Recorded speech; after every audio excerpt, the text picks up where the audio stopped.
গত বছর থাইল্যান্ডের রাজধানী ব্যাংককে আন্তর্জাতিক যোগাসন প্রতিযোগিতায় দুটো সোনা ও একটি রূপোর পদক জিতেছিলেন শ্যামপুরের সীতাপুর গ্রামের বাসিন্দা প্রিয়ঞ্জনা জানা।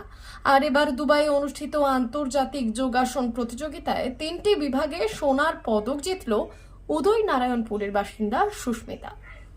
জানা গেছে গত 25শে জুন থেকে 27শে জুন পর্যন্ত সংযুক্ত আরব আমিরশাহী দুবাইতে তৃতীয় এশিয়ান যোগাসন স্পোর্টস কাপ প্রতিযোগিতায় অংশ নিয়েছিল উদয় নারায়ণপুরের মাধবীলতা মহাবিদ্যালয়ের ফিজিক্যাল এডুকেশন বিভাগের চতুর্থ সেমিস্টারের ছাত্রী সুস্মিতা দেবনাথ। আর প্রতিযোগিতায় অংশ নিয়ে ট্র্যাডিশনাল রিদমিক এবং আর্টিস্টিক যোগাসন 3টি বিভাগে সোনার পদক জিতল সুস্মিতা। তবে তাই নয়, 18 থেকে 21 বিভাগে চ্যাম্পিয়ন বিভাগে ফার্স্ট রানার আপও হয় সুস্মিতা।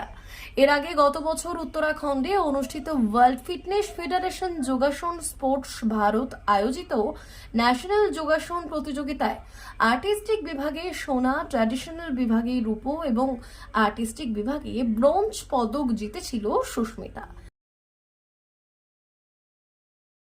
মানে অন্যরকম এক্সপিরিয়েন্স। অ্যাকচুয়ালি এটা আমি আশা করেছিলাম যে গোল্ড আনবো, কিন্তু আমি সত্যি বলতে কি চ্যাম্পিয়ন অফ চ্যাম্পিয়নের ফার্স্ট রানার আপ এতটুকু মানে আমার নিজের প্রতি ভরসা ছিল না, কিন্তু সেই ভরসাটা আমার ফ্যামিলি, আমার মা, আমার টিচার আমাকে দিয়েছে। আমার মায়ের ছোট থেকে স্বপ্ন ছিল যে ইন্টারন্যাশনাল আমি চ্যাম্পিয়ন অফ চ্যাম্পিয়ন হব কি ফার্স্ট রানার আপ হবো, তো সেটা পেয়ে মানে আমার স্বপ্নটা মানে সত্যি হয়ে গেছে। ছোট থেকে এত স্ট্রাগল, এত কিছু, ফ্যামিলি আর আমার টিচার। আমি ফার্স্ট যেখানে শিখতাম উনি মারা গেছেন, ওনার নাম হচ্ছে যে অরূপ মান্না।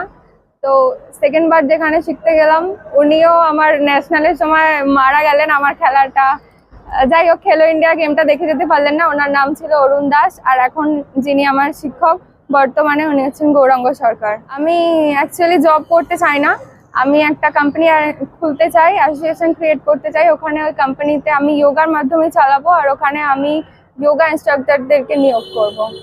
সরকার উদ্দেশ্যে আমি বলবো যে খেলো ইন্ডিয়া, যেহেতু আমি গেমটা খেলে এসেছি, আমি জানি ওখানে মোদী সরকার এটি প্রমোট করছেন, আর আমাদের ওয়েস্ট বেঙ্গলে মমতা সরকারও এটা প্রমোট করছেন। তো আগামী দিনে যতটা দেখা যাচ্ছে যে যোগার ভবিষ্যৎ অনেকটাই বেশি, অনেকটা সুন্দর আগামী প্রজন্মের জন্য। যে সকলে নিয়মিত যোগাসন অভ্যাস করুক এবং যা ফিজিক্যালি বা শারীরিক কোনো প্রবলেম আছে সেটা একমাত্র যোগার মাধ্যমে ঠিক করা যেতে পারে। শুধুমাত্র মানে শরীর ঠিক রাখার জন্যই না, ফিউচারকে আরো ব্রাইট করার জন্য আমি চাই সবাই যোগাসন করুক।